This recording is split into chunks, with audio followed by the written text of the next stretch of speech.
नमस्कार, stroke awareness series में आपका स्वागत है। मैं डॉक्टर प्रवीण कुमार यादव आरोग्यम न्यूरो क्लिनिक से आज आपको स्ट्रोक के बारे में बताऊंगा। जैसा कि आप सभी जानते हैं, स्ट्रोक एक बहुत ही घातक और जानलेवा बीमारी है। तो आज मैं आपको स्ट्रोक के लक्षण, स्ट्रोक होने से कैसे स्ट्रोक को पहचान सकते हैं और स्ट्रोक होने से क्या किया जा सकता है, इसके बारे में आपको बताऊँगा। जैसा कि हम सब जानते हैं, स्ट्रोक एक बेहद कॉमन बीमारी है। अगर देखा जाए आंकड़े के हिसाब से एक साल में कम से कम 1.5 करोड़ लोग स्ट्रोक से पीड़ित होते हैं। स्ट्रोक 25 साल की उम्र में 4 लोग में से 1 स्ट्रोक के पीड़ित होते हैं और स्ट्रोक के चलते ऑलमोस्ट 10 से 20% पर पेशेंट जिनको स्ट्रोक होता है, ये जानलेवा भी हो सकता है।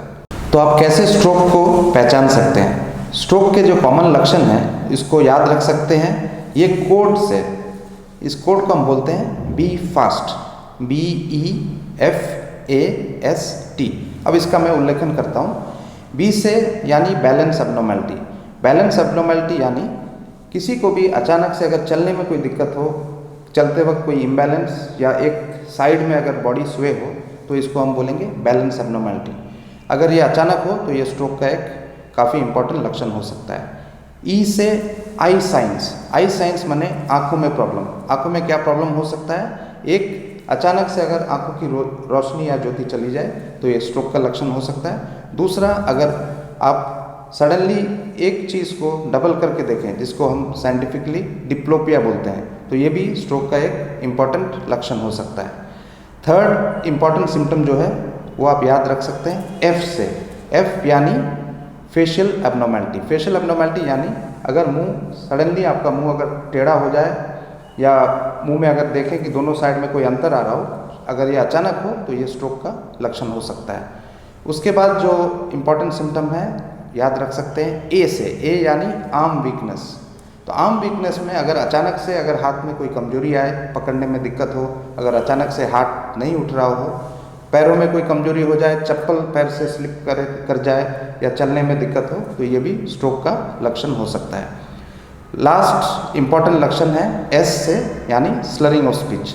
स्लरिंग ऑफ स्पीच मतलब अचानक से अगर बोली में कोई लड़खड़ाहट हो जाए, बोली समझने में या बोलने में दिक्कत हो, जो कि सडनली हो, तो ये भी स्ट्रोक का लक्षण हो सकता है। तो इसको अगर हम समराइज करें, बी से बैलेंस एब्नॉर्मैलिटी, ई से आई एब्नॉर्मैलिटी, एफ से फेशियल एब्नॉर्मैलिटी या फेस में कोई चेंज हो जाना, और ए से आर्म वीकनेस या हाथ या पैर में कोई कमजोरी आना, एस से स्लरिंग ऑफ स्पीच, और टी जो फाइनल है बी फास्ट में, टी होता है it is time to rush to the hospital. यानी कि अगर आपको अचानक से बैलेंस प्रॉब्लम हो, देखने में कोई दिक्कत हो, बोली में कोई लड़खड़ाहट हो, हाथ पैर में कोई कमजोरी हो, या मुंह में कोई टेढ़ापन या मुंह के जो सिमेट्री में अगर कोई चेंज हो, तो ये स्ट्रोक का लक्षण हो सकता है। अगर ये सिम्टम्स है तो इमीडिएटली आपको पेशेंट को हॉस्पिटल में लेके जाना है। अब मैं बताऊंगा आपको स्ट्रोक के कॉमन टाइप्स क्या हैं। स्ट्रोक के 2 टाइप है कॉमनली। एक है इश्कीमिक स्ट्रोक। इश्कीमिक स्ट्रोक यानी जो ब्लड वेसल जो ब्रेन में ब्लड लेके जाती है हार्ट से, उसमें अगर कहीं ब्लॉकेज हो जाए सडनली, तो ब्रेन में जो ब्लड सप्लाई कम हो जाती है और वो ब्रेन एरिया में स्ट्रोक हो जाता है। इसको बोलते हैं इश्कीमिक स्ट्रोक। दूसरा कॉमन स्ट्रोक है हेमरेजिक स्ट्रोक। हेमरेजिक स्ट्रोक यानी ये जो ब्लड वेसल जो ब्रेन में सप्लाई कर रही है ब्लड को, ये अचानक से फट के इसमें से ब्लड ब्रेन में भीतर चला जाता है, काफ़ी स्पीड में चला जाता है और ब्रेन में डैमेज करता है। इसको बोलते हैं हेमरेजिक स्ट्रोक यानी ब्लीडिंग। तो मेन स्ट्रोक्स होते हैं क्लॉटिंग और ब्लीडिंग। इसमें कि क्लॉटिंग काफ़ी कॉमन है। 85% जो स्ट्रोक हम देखते हैं वो क्लॉटिंग होता है, 15% स्ट्रोक ब्लीडिंग होता है। तो क्यों हमें हॉस्पिटल जाना जरूरी होता है स्ट्रोक होने से? स्ट्रोक एक ऐसा, जैसा कि हम बोले कि स्ट्रोक एक जानलेवा बीमारी है, इससे पेशेंट की मृत्यु भी हो सकती है, तो इसलिए इमीडिएटली हॉस्पिटल में ले जाके पेशेंट का इलाज करना जरूरी होता है। दूसरा चीज़ है, हॉस्पिटल जाने के बाद पहला चीज़ जो स्ट्रोक पेशेंट को, जो मैं सिम्टम्स बोला हूँ अगर हो, तो पहला चीज़ जो करना है ब्रेन का स्कैनिंग। CT स्कैन या MRI स्कैन जिस भी हॉस्पिटल में अवेलेबल है, ये स्कैन इमीडिएटली करना है। इससे हम पता कर सकते हैं कि ब्रेन में क्लॉटिंग हुआ है या ब्लीडिंग हुआ है। इन दोनों बीमारियों का यानी क्लॉटिंग और ब्लीडिंग का ट्रीटमेंट दोनों ही अलग अलग है। इसलिए ये जानना बेहद ज़रूरी है कि पेशेंट को क्लॉटिंग टाइप का स्ट्रोक हुआ है कि ब्लीडिंग टाइप का स्ट्रोक हुआ है। ये तभी पॉसिबल है जब ब्रेन का स्कैन हो, इसलिए हॉस्पिटल जाना काफ़ी ज़रूरी रहता है।